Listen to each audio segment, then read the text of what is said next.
Welcome back, host. Have a great show.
Okay.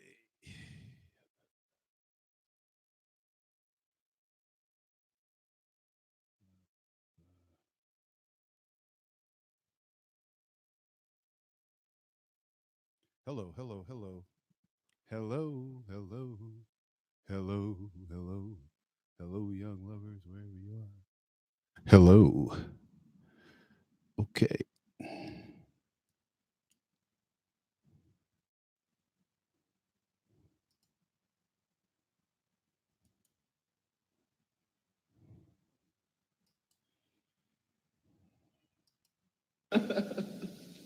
Oh, uno, dos, uno, dos, tres, cuatro.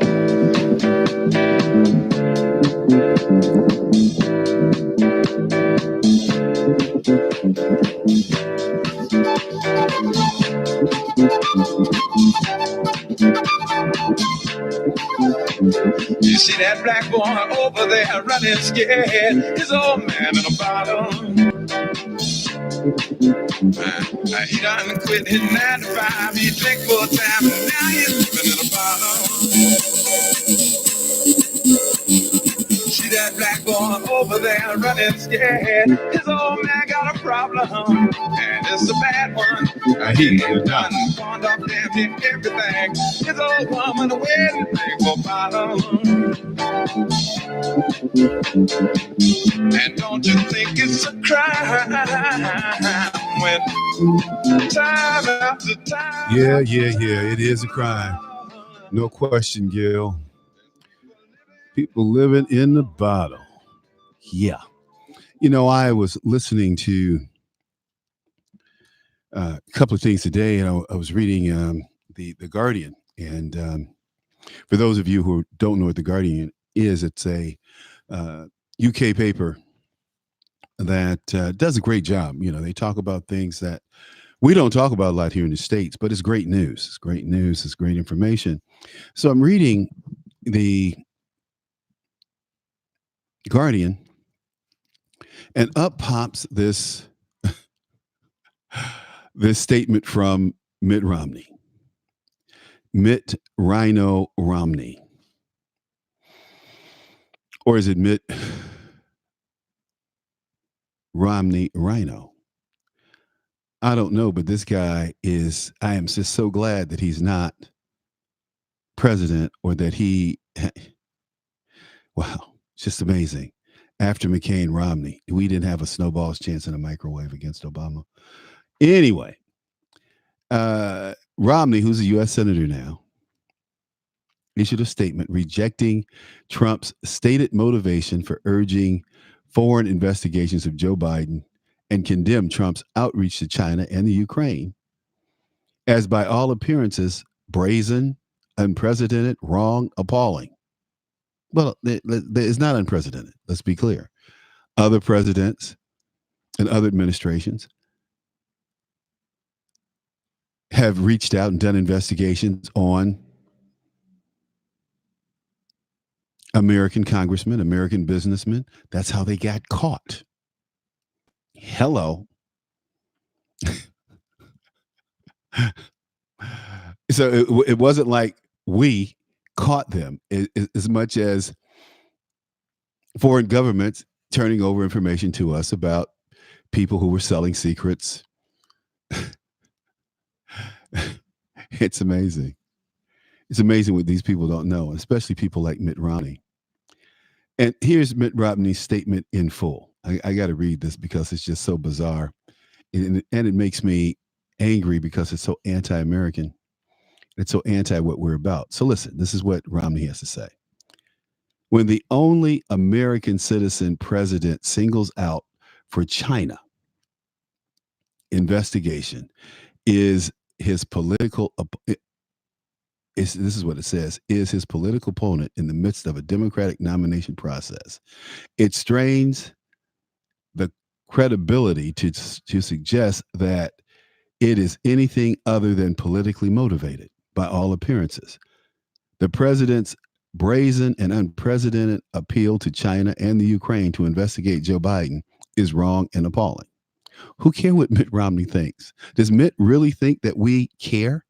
Does Mitt really think that we want to hear from him? I mean, he wasn't elected. I mean, Republicans didn't even show up for this guy. I know I had to hold my nose to vote for him because I didn't want to vote for Obama. But God, I mean, here he is criticizing the president who's obviously talking. And by the way, Joe Biden, and that's why Mitt Romney lost, see, because he wouldn't go after Barack Obama on his record. Barack Obama pisses off 80% of the electorate with his Obamacare nonsense. Premiums were going up. Nothing that he said about Obamacare was true. People didn't have coverage. People couldn't see doctors because doctors wouldn't take it. Did Mitt Romney capitalize on those things? No. He tried to be more Democrat than Barack Obama. It's the most amazing thing with these with these Republican politicians who go to Washington, D.C. and try to out-Democrat Democrats. It doesn't happen. Hey, Mitt, did you get the memo? It doesn't happen. You can't out-Democrat the Democrats. And what he's trying to do is set himself up as a challenger to Donald Trump. Not going to happen. He demonstrated that he doesn't have the chops, the balls to do what needs to be done with Russia, with China, with North Korea, with Mexico. Mitt Romney, if it was up to Mitt Romney, we'd still have NAFTA, folks. NAFTA be in full swing. More companies running down to Mexico. General Motors said it was opening up several plants in Mexico. Well, guess what? You want to open those plants up, you need to pay us more. And they have a president in the White House who supports bringing those jobs back. The man in the White House supports bringing jobs back to America, not sending jobs overseas, giving the Mexicans more money. What the hell? What is wrong with these schoolboy, dumb politicians that we have who've never done a damn thing in their life? I say bring back the draft starting effective January 1st. And yes, we're going to draft women. And yes, those women will have to do what men do if they're going to make the cut. We're not lowering the standards because everybody's equal.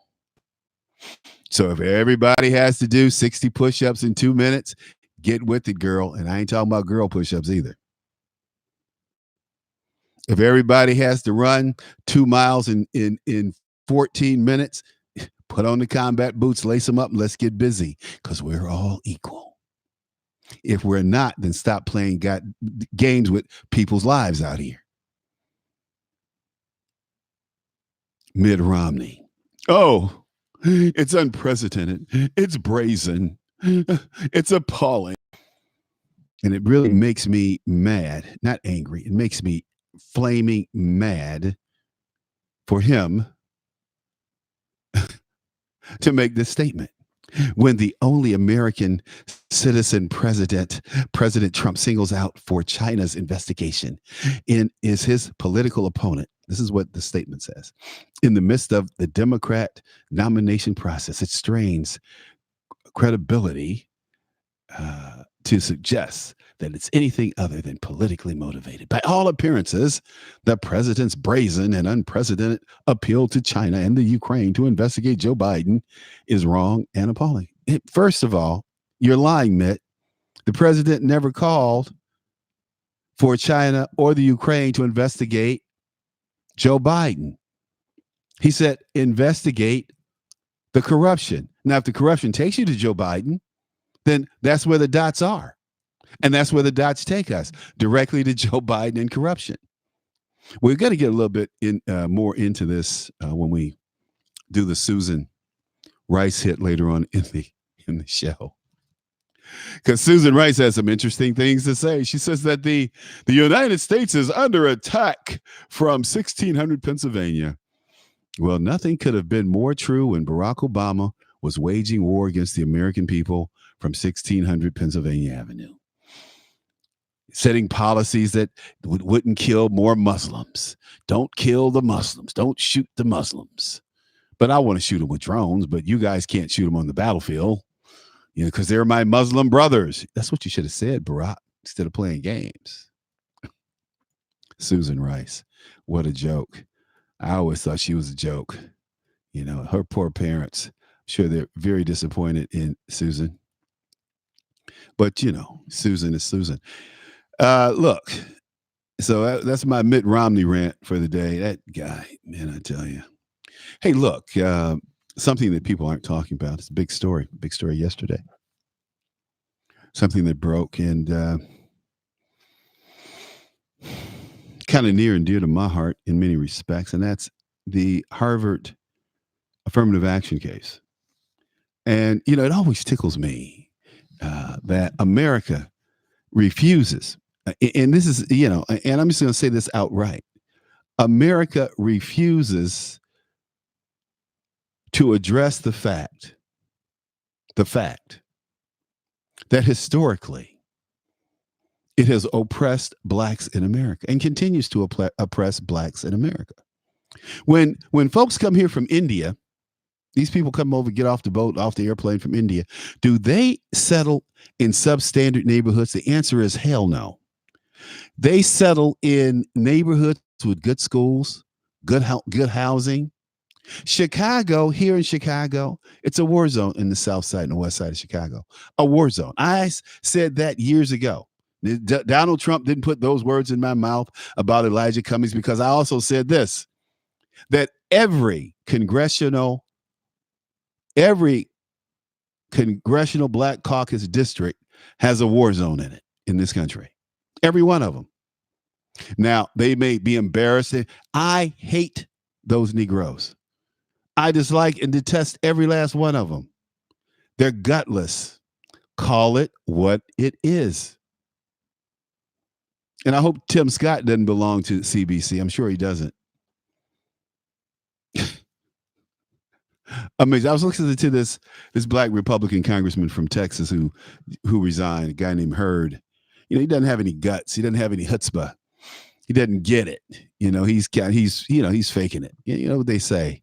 uh, what is it? Fake it till you make it.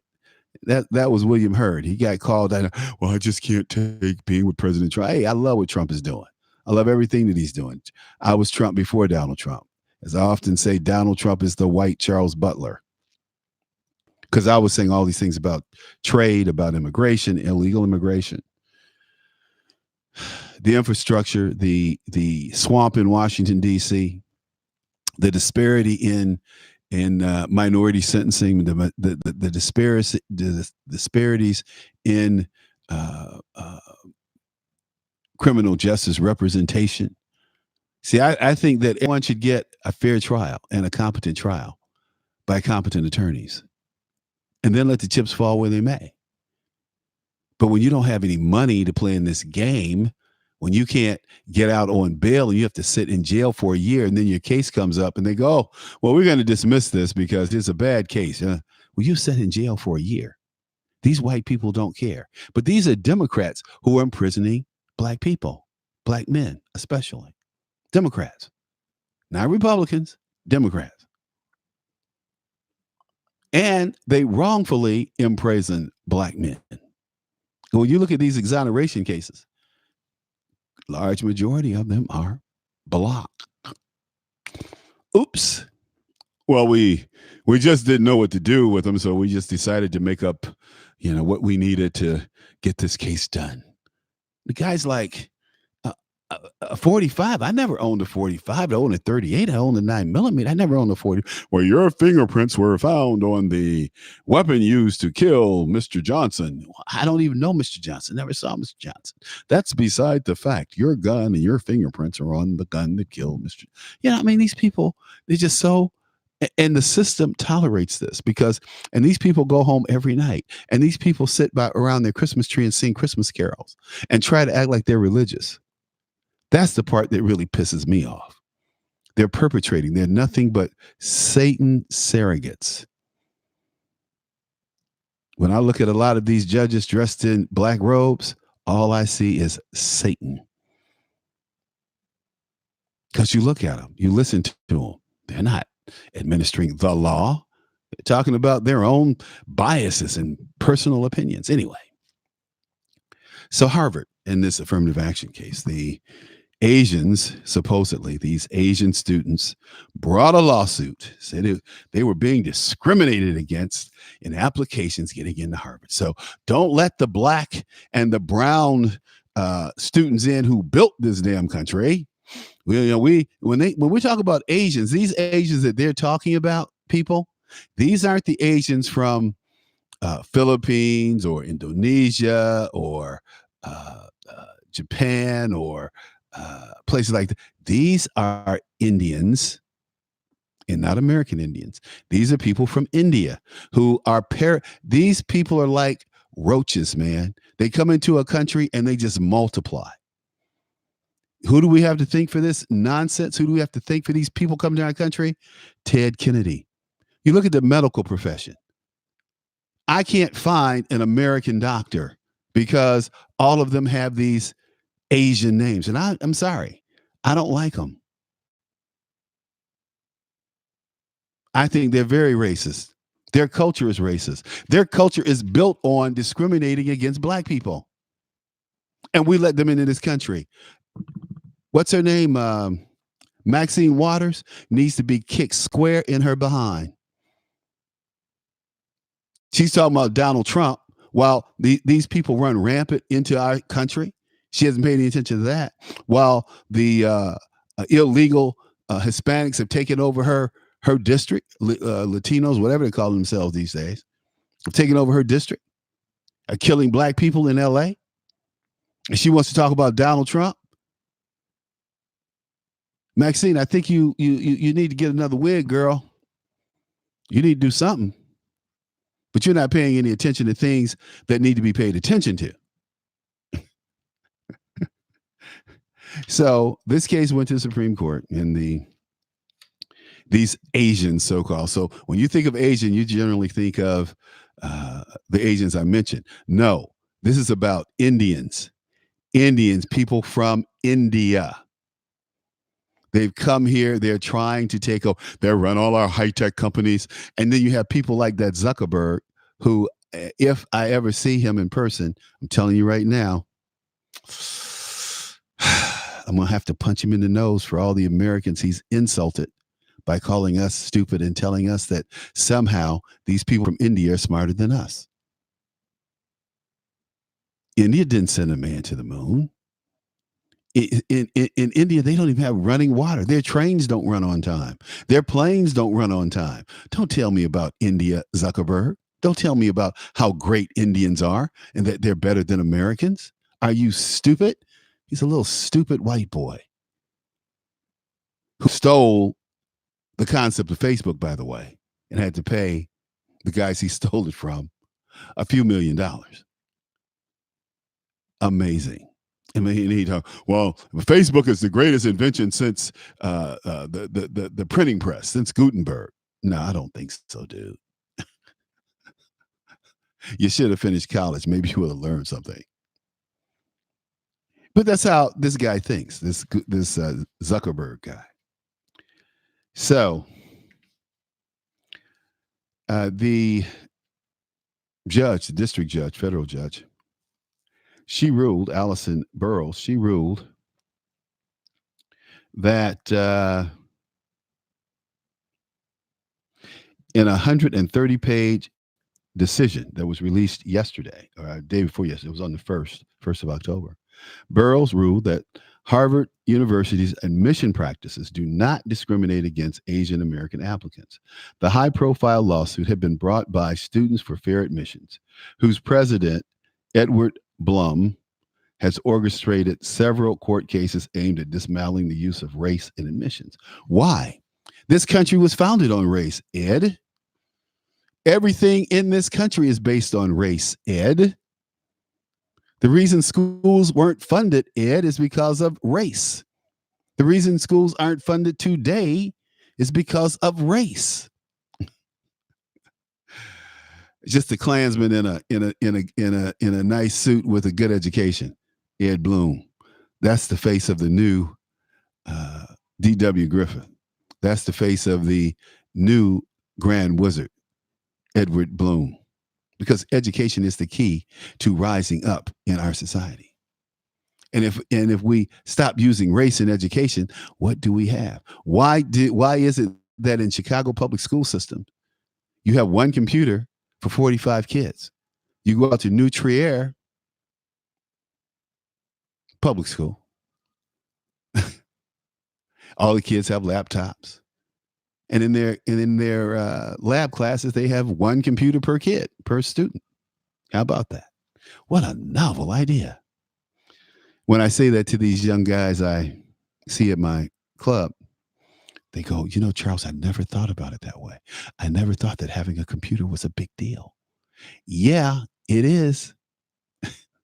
Having the internet at home is a big deal. So the win for Harvard reinforces 4 decades of case law on race-conscious admissions. But it also importantly shows that how restricted the practice is and what it can and can't do. Affirmative action is a tool to help diversity.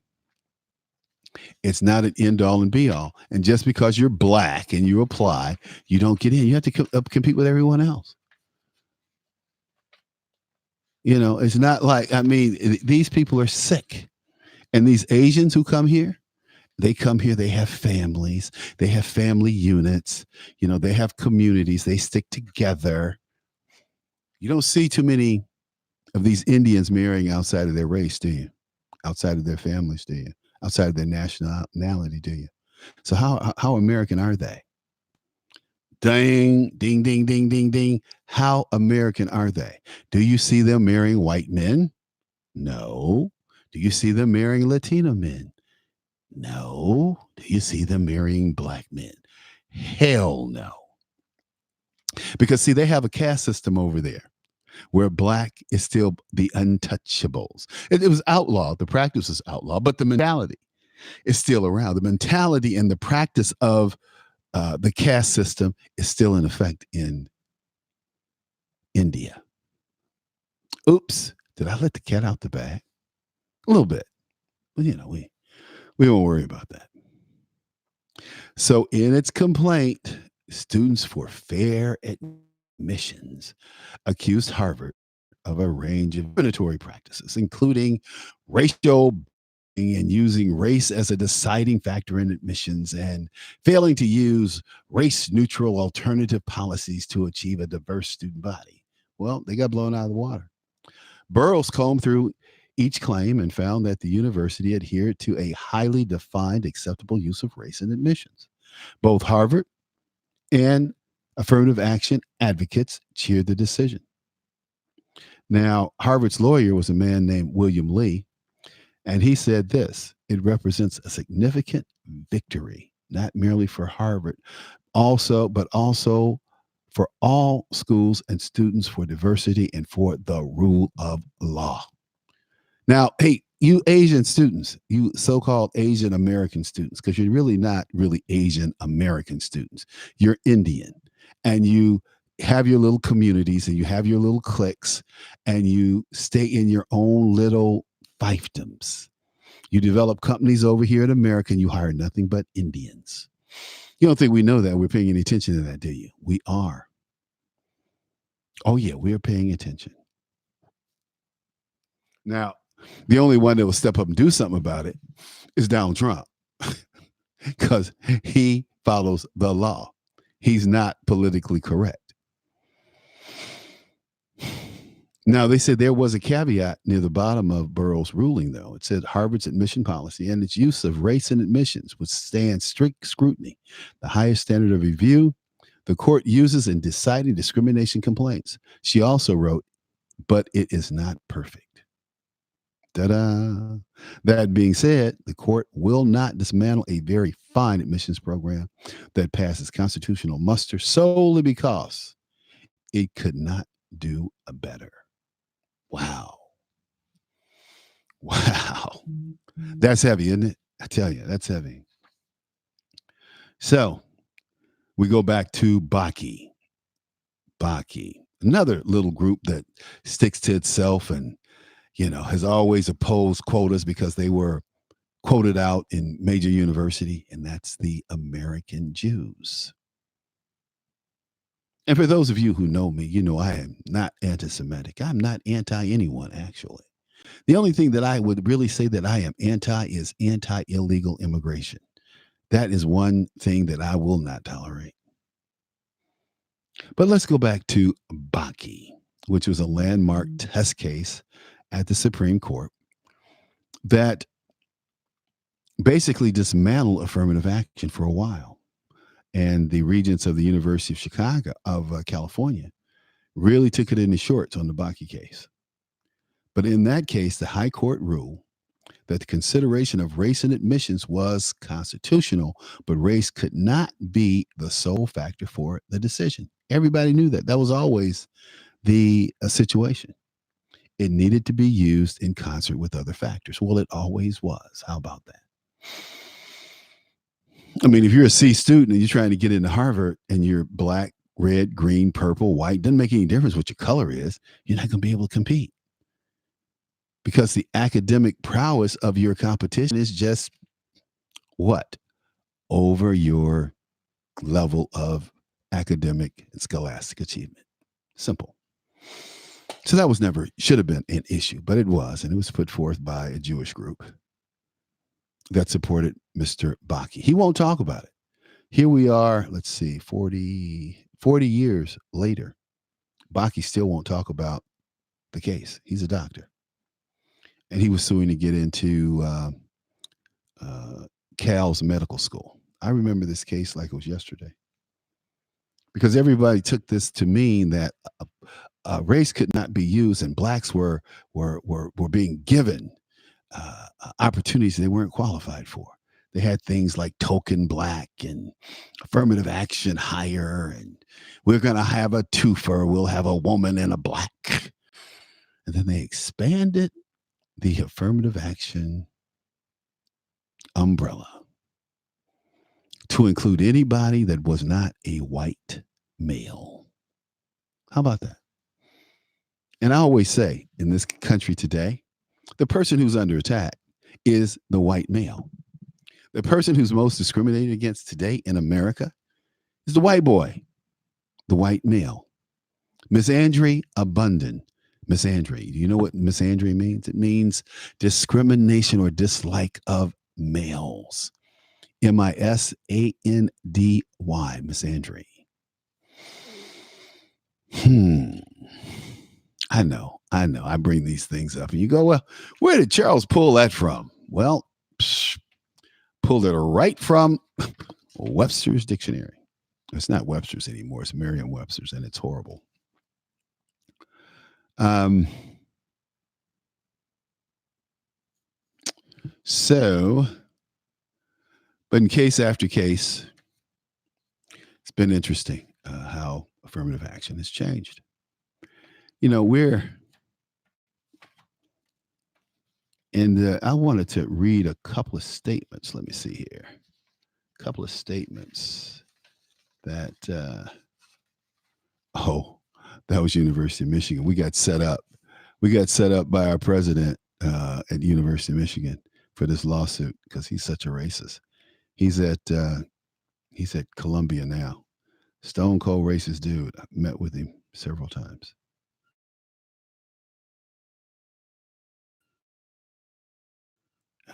Yeah, he set the University of Michigan up for affirmative action, not only to be dismantled in Michigan, but in other places. Man, it was, yeah. I mean, if you think that Michigan being, oh no, then being in Georgia or being in Alabama, if not worse, because these white people actually thought they weren't racist. I'm serious. You can't make Bollinger, Lee Bollinger. I didn't even have to look it up. Lee Bollinger. Yeah, he set up University of Michigan for a major lawsuit, and used some. Well, he's really hadn't changed with the times, and he pointed that out. Almost got it. Bollinger, who's president of Columbia University, if I'm not mistaken. But not all Asians feel the way that the Students for Fair Admissions. Let's see here. Okay, come on, Charles.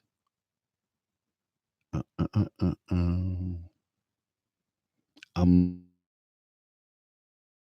looking for a group. The affiliation. These are Asians, Americans at 5 leading organizations. Advancing A. That's from Advancing Justice, but there are several Asian groups that supported the decision of Judge Burrow. Amazing. What are we going to talk about for Harvard and in Harvard's behalf by the Southeast Asian Student Organization? Yep. And there are letters of reference and there are letters.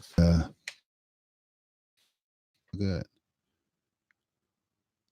Harvard's president, Lauren Makow, said on her decision in a lawsuit that alleged discrimination in Harvard's admissions policy.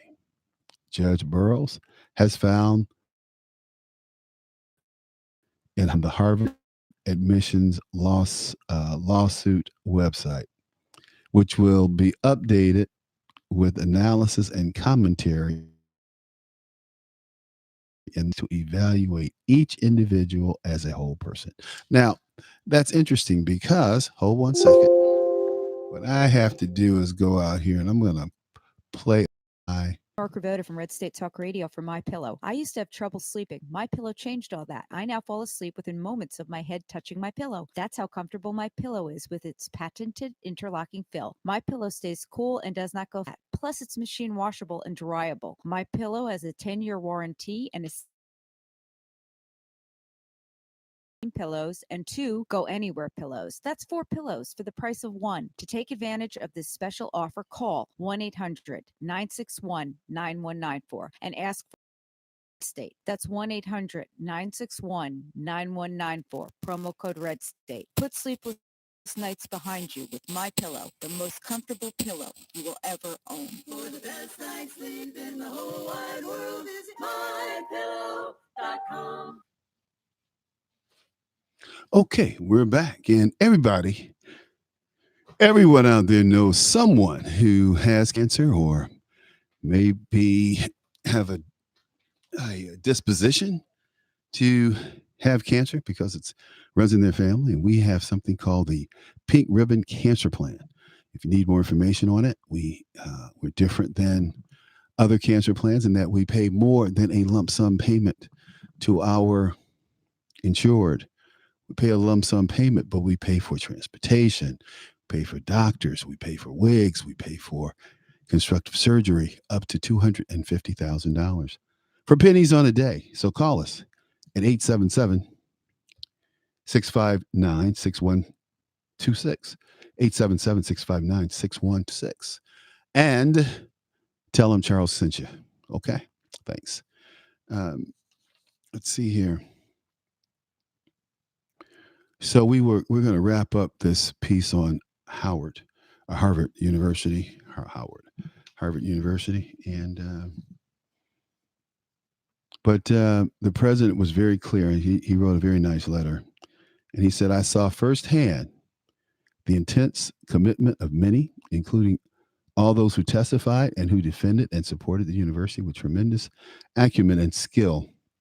And I'm deeply by directly quoting from the final paragraph of Judge Burroughs' decisions. For purposes of this case, at least for now, ensuring diversity at Harvard relies in part on race-conscious admission. Harvard admission program passes a constitutional muster in that it satisfies the dictates of strict scrutiny, and students who are admitted to Harvard and choose to attend will live and live surrounded by all sorts of people and all sorts of experiences, beliefs, and talents. And he goes on. It's really good. Check it out. It's something to talk about. Let's give them something to talk about. I want to have a trade deal with China if they come to the table. If they come to the table, if they don't come to the table, I guess we won't have a deal. But then you have Susan Rice. I can't believe Susan Rice. Susan Rice had these things to say about the president. Now you have to understand, Susan Rice was national security advisor to President Obama, and she was only that because she came out on Benghazi and she told a lie for Hillary Clinton on Benghazi about it was a videotape. It was a videotape that started the assault on the consulate at Benghazi. So when she got out there and told that lie, she totally discredited herself. She could not get any support from any Democrat in spite of her relationship with the president, in spite of the president wanting to promote her. She had totally discredited herself. And as far as I'm concerned, she's still discredited. So what we're going to do is we're going to play a short interview that she did with Gayle King this morning that I was sickened by. I mean, you can't make this stuff up, people. This woman actually thinks that we're stupid. But that's the Obama people. They think that, they're the smartest. In fact, they're kind of weak, if you ask me. Especially people like Susan Rice. She's definitely weak. But Susan, she's talking about the president, and she had this to say about what he's done. Hold on. Let's see if we can play it. Let's hit it. Come on. Yesterday say that China should investigate the Bidens. What did you think? Truthfully? Yes. I couldn't believe it. I mean, every day we hear something new that causes you to say, did that really happen? This, for me, was qualitatively different. Because the president of the United States was welcoming and inviting our principal foreign adversary to intervene in our election. Again, just as he did in 2016 with Russia. But here's the difficult problem with China. China is currently... He denies that he intervened in the election. But he can't deny he asked Russia to intervene. Remember, if you have those emails, please. Yes, right. So it's the same thing. He gets on television before the world and asks China to give him dirt. But he says this. He tweeted, he has the absolute right to ask other countries to investigate corruption. Why is that not correct? Well, first of all, there's no evidence of any corruption. Secondly, what he is saying... There's no evidence of any corruption. So if you don't ask for someone to look into and investigate whether or not there's corruption, there will never be any corruption. So you're going to tell me that, well, we couldn't look at Hillary Clinton's emails, so therefore she isn't corrupt because there is no corruption because we couldn't look at her emails because they were destroyed. Therefore, there is no corruption because we allowed Hillary Clinton to acid wash her hard drives and destroy her cell phones with hammers. So there is no corruption. There is no corruption. I mean, who are these people? This is Susan Rice, who worked for the president. This is how they operated. See, this is how we break this down at the Reality Check. This is just common sense, okay? So Susan Rice, I didn't say it. Susan Rice said it. She said, wait a minute. There is no corruption. There's no evidence of corruption. Well, if you don't look into it, how are you going to find it? Here we go. To China is, look, we're in the absolute right to ask other countries to investigate corruption. Here we go. Why is that not correct? Well, first of all, there's no evidence of any corruption. Secondly, what he is saying to China is, look, we're in a hot trade war. You are doing things with respect to Huawei and security that give us great concern. But perhaps the implication is if you manufacture some dirt that does Biden and perhaps the implication is we're doing we're having some problems with Huawei.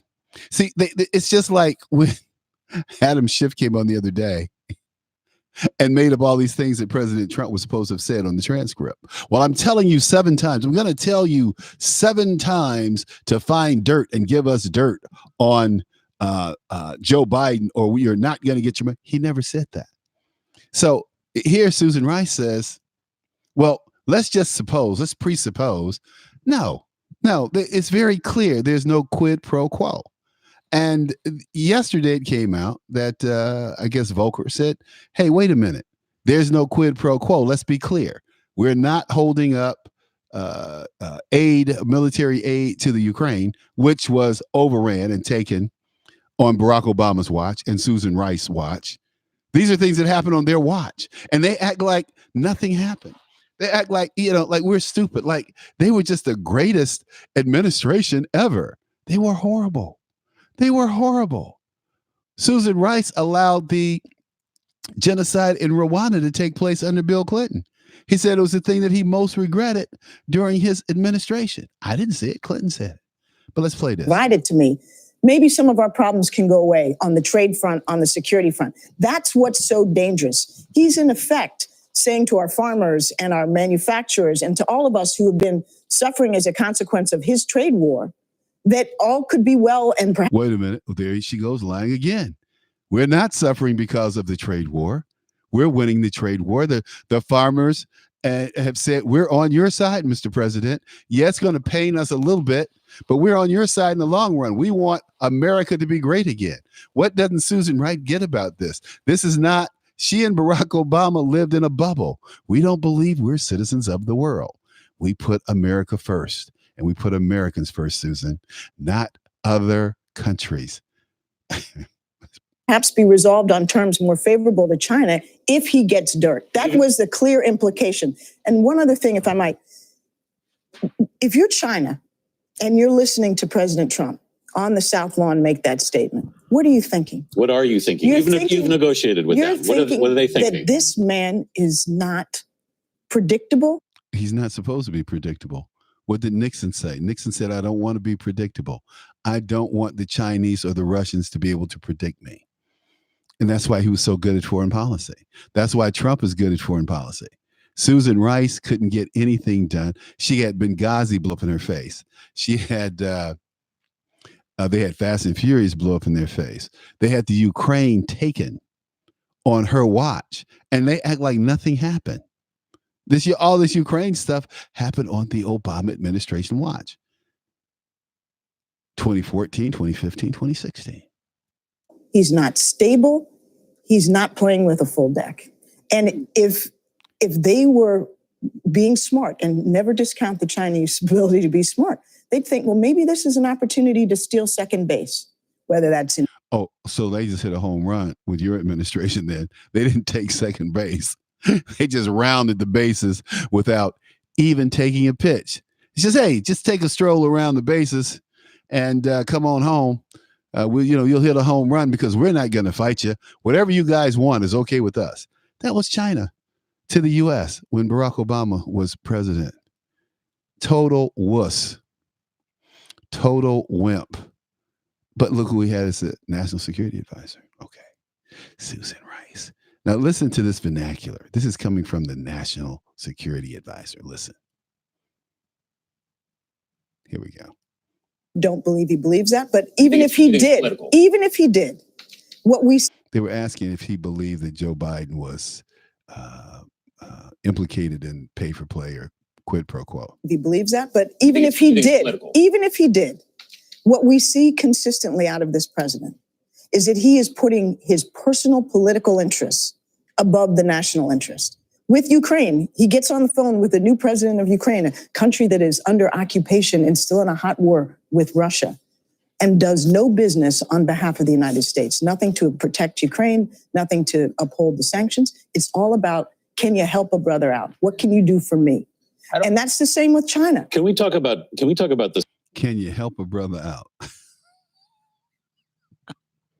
Can you help a brother? This is the national security advisor to President Obama. Can you help a brother out? What can you do for me? Brother out. Did Donald Trump say that? Did Donald Trump say to President Zelensky, can you help a brother out? What can you do for me? The answer is no. The answer is, Volcker said yesterday, there's no quid pro quo. Nobody wants to deal with that. It's amazing how MSNBC just shuns that fact. But this is really the kicker here. Let's listen to this. This is Susan talking about the attack from 1600 Pennsylvania, which Biden, not in my opinion. Joe Biden was doing what he was asked to do by the president of the United States, consistent with serving our policy interests. Our policy interests that we were shared with the European Union and the IMF was to root out corruption. And this prosecutor that he was pushing on all of our behalf to have removed was a corrupt prosecutor. Okay, this prosecutor that he was trying to remove was investigating Burisma, which had which had Joe Biden's son on it, which had Clinton donors on it. And he was trying to investigate them, get to the bottom of what they were doing. That's what this top prosecutor was doing. He wasn't corrupt. He just wasn't playing ball with the Ukrainian president at the time. How about that? But Susan says, well, they turn it all around like we're stupid. Oh, well, no, she's lying. He wasn't. The prosecutor who was fired was not corrupt. In fact, he was just the opposite. He was a real go-getter. Who was supposed to go after corruption. So the difference here is very simple. President Trump, on the one hand, is asking Ukraine for a favor that benefits him personally and politically. Mm-hmm. Joe Biden, on behalf of President Obama of the United States and the Western world, was asking and pushing for the removal of somebody who, on behalf of our policy, on behalf of our national interest. And that's the difference. And Biden did it transparently. Trump tried to hide it through sequestering us. The reality. No, he didn't try to hide it. See, that she couldn't even finish the sentence. Trump tried to hide it through what, Susan? Through the White House lawyers taking the transcript and putting it in that safe space, in that safe box. The president didn't do that. The White House lawyers did. She couldn't even finish the sentence because she was lying. See, but you don't really hear that because you're listening and you're engaged, and she's a cute little girl, and she's talking and like she knows what she's talking about. I tell you, I can't stand her. God, I can't stand her. I understand why she married who she married, because guys like me, we could not stand her. She is so pushy. She's such a pushy little chick. The reality we face, Tony, and what worries me so much, it gets back to your original point, Gail, is for the first time that I can remember, our democracy is under assault. Our country is, in effect, under attack. You write that in the book, but and you that still attack, believe. That attack is coming now from within. It's coming from 1600 Pennsylvania Avenue. Right. And for all the security threats I saw as National Security Advisor, all the challenges we faced, I never thought I'd see that. Biden, not in my opinion, Joe Biden. The thing is, sorry, Susan, we were under attack under President Obama. President Obama allowed Russia to take the Ukraine. President Obama was the one who said, tell Vlad, I have one more election. This is my last election. And then I can be more flexible. So was that flexibility to just let Vladimir run into the Ukraine and take the breadbasket of Russia back? Ta-da-ta-da. The answer is absolutely. I mean, so we're not talking conspiracy theory here. Let's talk fact.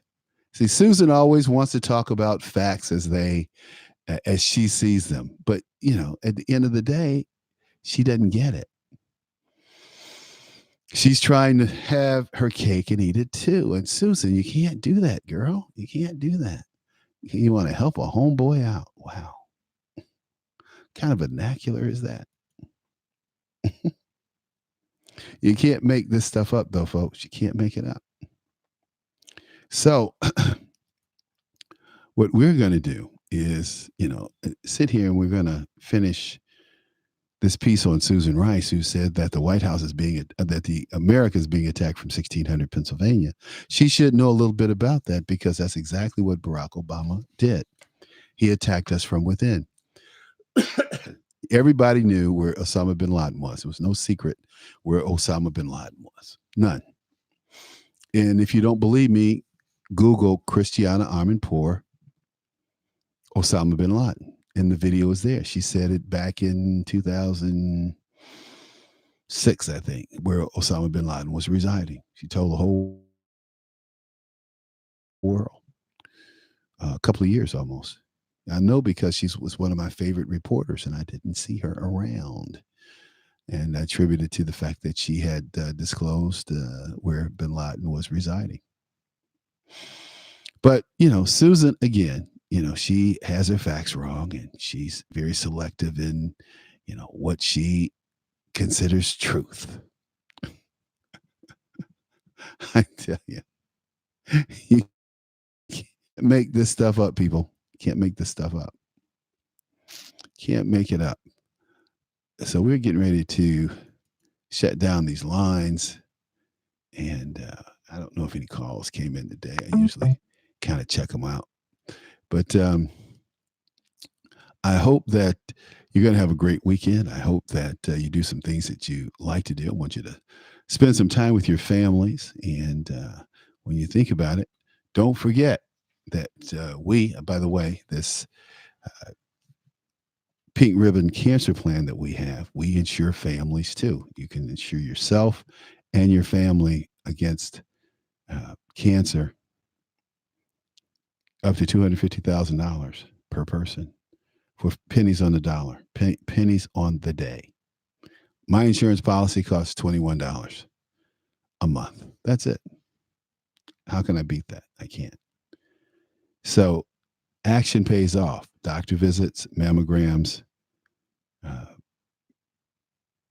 and staying on top of your health and discovering cancer early makes for fast recovery and for detection and success in battling cancer.